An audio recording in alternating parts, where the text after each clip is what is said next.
Well, if you've got a phobia of needles, then episode 6 of Severance is not for you. This was an episode that I felt I was definitely waiting for. Mark's reintegration was being sped up, the revealing of the export's hallway to the rest of MDR happened, the value of the life of an Innie was a topic that was getting explored, and the morality on if Grechen is actually cheating on her husband was something that was tackled too. Seeds were planted during the first couple of episodes of this season for each and every one of those topics, and now we're seeing the fruit starting to flourish.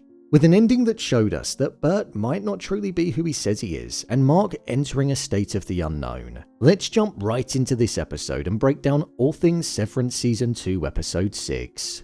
Just to let you know, this video will contain spoilers. Innies are complete individuals. Innies are complete individuals with souls and can be judged separately by God. This is according to the pastor at Burt and Phil's church, and it's an interesting take for sure. But what I would say is finally the question around the value of the life of an Innie is being addressed in a positive way by people on the outside. This statement is something which essentially says that an Innie owns its own life and should have some kind of rights, because if it can be judged separately, it essentially operates on its own. Whilst it's in an awakened state, it's its own identity. They're individual people at their core, something which goes against what Miss Huang said in the previous episode when she advised Mr. Milchick to not do things that make them feel like people.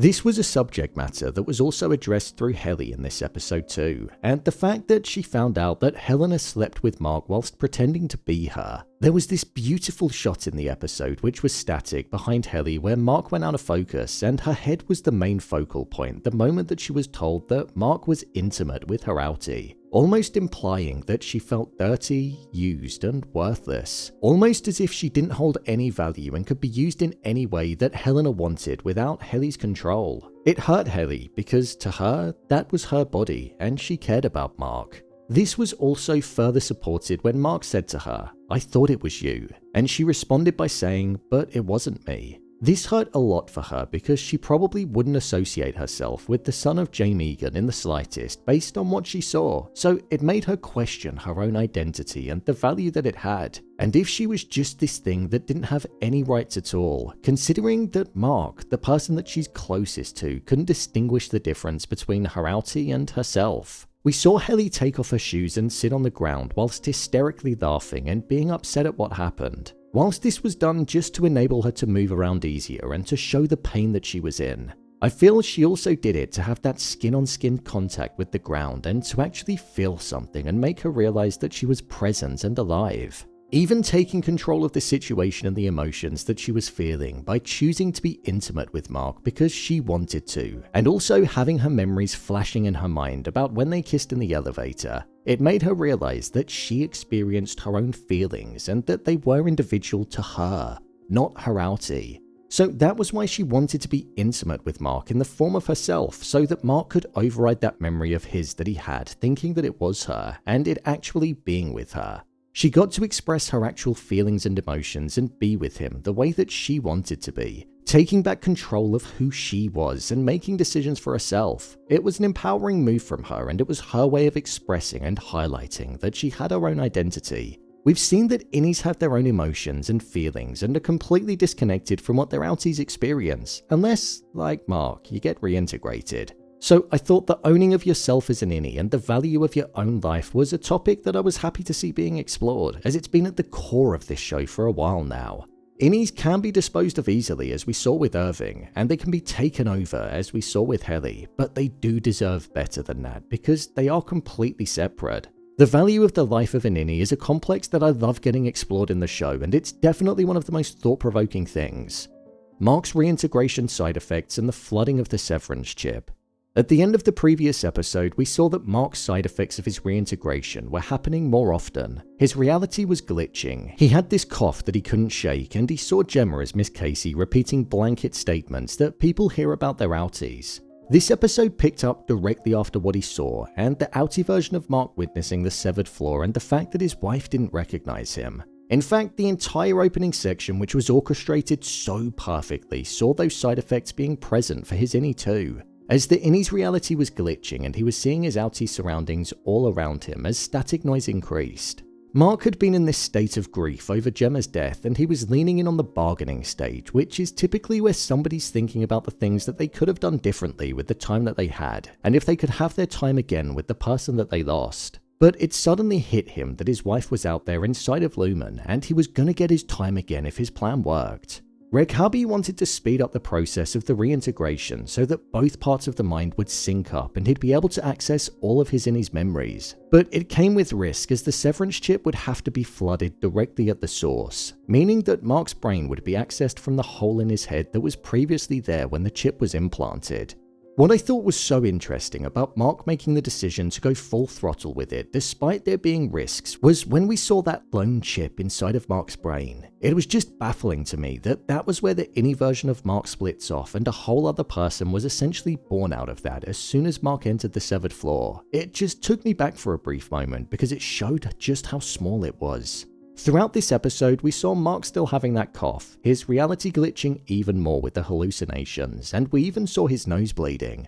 Mark even lied to Miss Huang when she was tending to him because he didn't want to raise suspicions, as maybe he gathered that his outie was up to something because of the hallucinations that he was seeing. But everything was kind of pointing towards him probably edging on the side of caution. But after that meeting with Helena and the slight familiarity, I think he just wanted to know more. Once that chip was flooded, we saw Mark's reality switching a lot. He saw that he was intimate with Helly, and the fact that the face of Helena and Gemma switched whilst he was in the tent. We even saw the Innie version of Mark appearing in that seat for a short while as the flooding was happening. Both of the lines on the monitor, which represent the two individual brain activities, were starting to combine, but following Mark collapsing right at the end and it seeming like he had everything going around inside of his head, I think we're going to see Mark awakening and having the memories of his Innie within his outie's mind, thus making him fully reintegrated. If he does go straight back to work, I feel like this could be something that will cause the Cold Harbor project to grind to a halt. It's been progressing in a steady manner because Mark S has been focused on the task at hand, but with the Innie having the outie's memories, his mind will most likely be altered, and he might not respond to the numbers in the same way, something which was previously emphasized as being crucial. Does Helena actually care about Mark? The outie version of Mark meeting with Helena felt like a moment where not only did Mark have some sense of his Innie's memories being on the cusp of reaching distance, because there was a sense of recognition that was there, and some kind of existing connection when he was looking at Helena, but I also kind of got the impression that Helena actually cared about Mark and had some kind of feelings towards him, even though it's not the version that she knew. That's how I interpreted the scene anyway. As we saw in the previous episodes, all signs are pointing towards Helena being devoid of love, intimacy, and actual human connections with people, and there was a sense of her being jealous of her Innie following her seeing Helly kissing Mark on the video clip. So now that she'd actually been intimate with Innie Mark, a feeling that she lacks in her outie's life, those genuine feelings that she had could still be present for Mark. I don't think she was faking how she felt about Mark when she was undercover, even though there was a wider plan that was occurring to keep Mark on track. Things that support this was when she said things like, "I didn't like who I was on the outside." Even though she was pretending to be her Innie at that point, I think it was Helena actually speaking from her heart about who she was on the outside, and that she didn't like the life that she lived. She was actually joking and laughing with Mark when they were in the Chinese restaurant, like there was some kind of connection that she was holding on to between the both of them, and with her saying that he should meet her father James and calling out that she pretty much ran the Severance program, even though we know she doesn't because she's been in trouble with the likes of her father and Drummond. I got the impression that it was almost like she was trying to impress him in some way. She's been watching him closely, and as we saw in the previous episode, when he left the severed floor, she watched him leave in the distance. So that pause that was present between them, as it seemed like there was a sense of familiarity for Mark, it's as if she wanted more from that moment. I think she has feelings for Mark in some capacity, albeit they might be limited, but because her only true human connection has been with Mark, I think that's something that she's holding on to. Dylan and Grechen. During this episode, we saw that Innie Dylan didn't fancy getting in trouble for having the drawing of the exports hallway and the directions to it on him. We didn't know why, but with him saying, "You don't know everything," to Mark and Helly before walking off, it showed that he was choosing his privileges over uncovering the truth. And with it being family visitation day for him, it was clear to see why he didn't want to get in trouble. Grechen and Innie Dylan were definitely getting closer, and Grechen was getting way more comfortable with him. They spoke about how the outie version of Dylan didn't really have his thing with his career or a passion, and we saw that she was getting comfort in the fact that his Innie was taking an interest in the kids and had a passion for the work that he did whilst on the severed floor. Comparing this to how she was acting with the outie version of her husband, she lied to him, didn't look enthusiastic, and was frustrated with him for wanting to spend money on a car that it seemed like they didn't need. Inside the visitation center, something that supported that they were getting closer was the fact that they were no longer in the open space. They were in a smaller room which mimicked being in some kind of meadow with the scenery and also the sounds of nature that were being played. Almost as if it was some kind of date. And Innie Dylan was getting to know more about Grechen and the family right up until the point where they kissed. Now, is this considered cheating? Grechen had a guilty look in her eyes as if she'd cheated on her husband. But as we've discussed a countless number of times, it's the same body she's being intimate with in her own four walls at home. It's just the personality inside of that body that's different. But I would say she did lie to outie Dylan about going to Lumen and visiting the Innie version of her husband, as she said that it was cancelled. We know that she's actually viewing the Innie and outie as two completely different people, hence the guilt that she's holding on to. This is because she referred to the Innie version of Dylan as him, and then quickly corrected herself and said you when she was talking to her husband. So I think she's actually falling for the Innie version of her husband, and the line that Innie Dylan said, which was, "I wish we could be together all the time," could become a reality, especially if she's unhappy with her existing husband. We know the Glasgow block exists, which enables the outie to take on the form of the Innie on the severed floor, and we know that overtime protocol exists as well. What if they find a way of enabling Innie Dylan to be Innie Dylan on the outside for good, just like what Helena did on the inside? Either way, all the time Dylan is getting his perks of seeing his outie's wife, and as the feelings grow stronger for her, I feel Dylan is going to be conflicted in how he supports Mark with his hunt for Gemma, as right now, he's the most comfortable out of any of the employees in MDR, so there's going to be some friction that gets caused for sure. Mr. Milchick's punishment.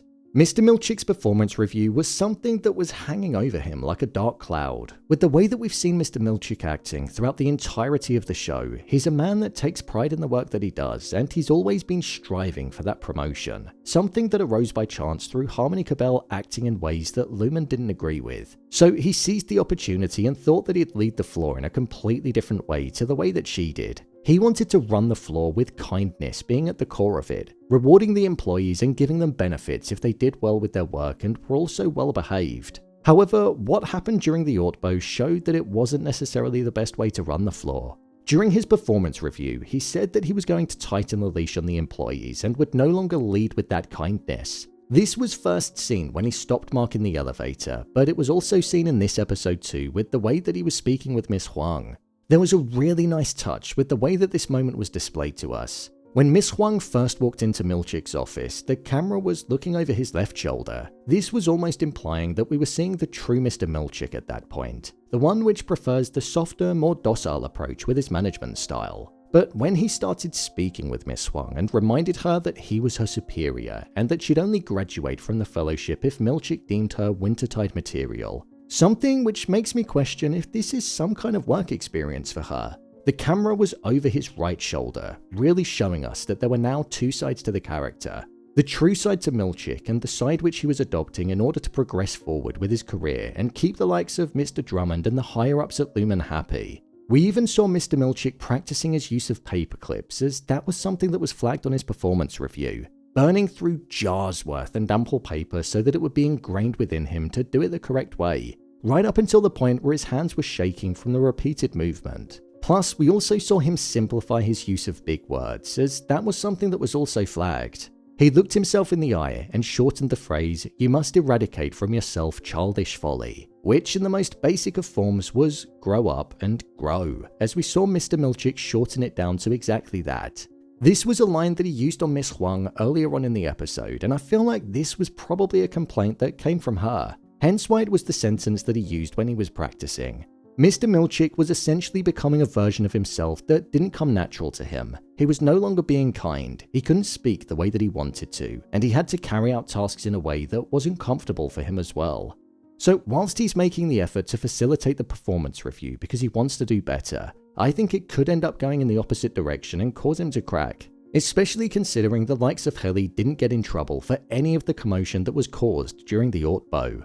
Is Burt telling the truth? One of the biggest questions that I was left with at the end of the episode, and it was actually the final scene which closed it out, was around the outie version of Burt and the fact that he could well be involved in what's going on at Lumen.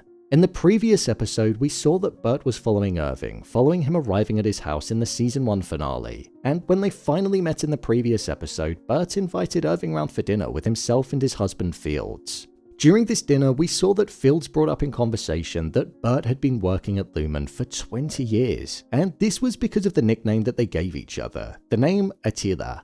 Burt said that they started calling each other that 10 years ago, but Fields corrected him and said that it was 20, and he knew that it was that because they were having dinner with Burt's old Lumen partner. Irving responded by saying that the ability to become severed and the Severance office had only been around for the past 12 years, and Burt agreed with him, brushing over the fact that Fields mentioned that he'd worked there for over 2 decades. I feel like this scene is implying that Burt had been working at Lumen long before the severance procedure even became a rolled out practice and the office was built. We don't truly know the origin and date that Lumen was birthed as a company, but what we do know is that Burt could well be lying to Irving. When looking at the historical figure Atilla, the name that Burt and Fields gave themselves, and also the title of the episode, Atilla was a ruler that led campaigns across the Eastern and Western Roman empires and was known for bringing a catastrophic level of destruction. When Atilla decided to try and conquer Rome, he died a year after the attempt, something which led to the decline of the Hunnic Empire. So I wonder if the importance of Atilla being mentioned in this episode and the fall of the Hunnic Empire is symbolic of Lumen and the potential collapse that it could be facing. Or could Lumen be seen as Rome and the Hunnic Empire could be seen as those that are looking to bring it down, but will fail to do so like Atilla did? The final scene that we saw in the episode was of Burt and Irving saying that they'd like to meet again sometime, whether that be with Fields being present or not. However, as Irving was walking off, the score in the background changed to more of an ominous tone, and there was a look on Burt's face which implied that he was almost up to something.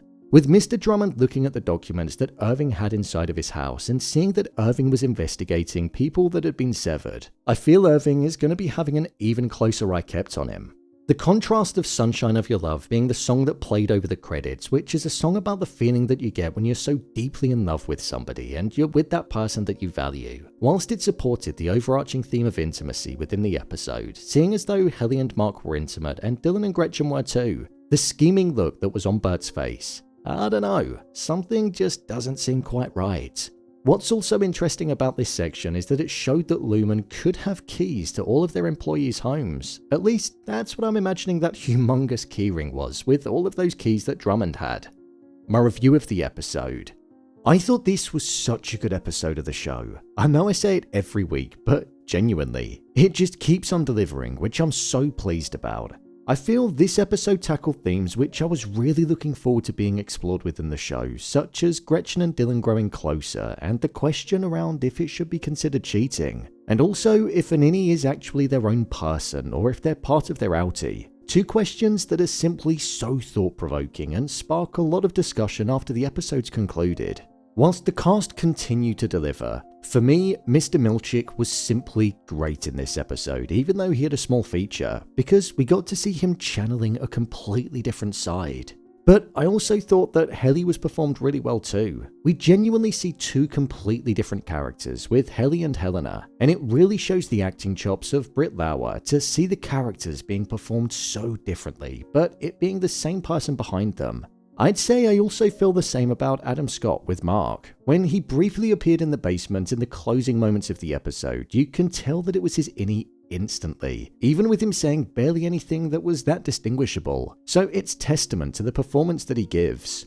Whilst this show really leans into the science fiction genre, the mystery that's at the heart of it and the ominous haunting feeling that you have every time you put on the show is something that's embedded within the core, and I'd probably say it's one of the best things about it.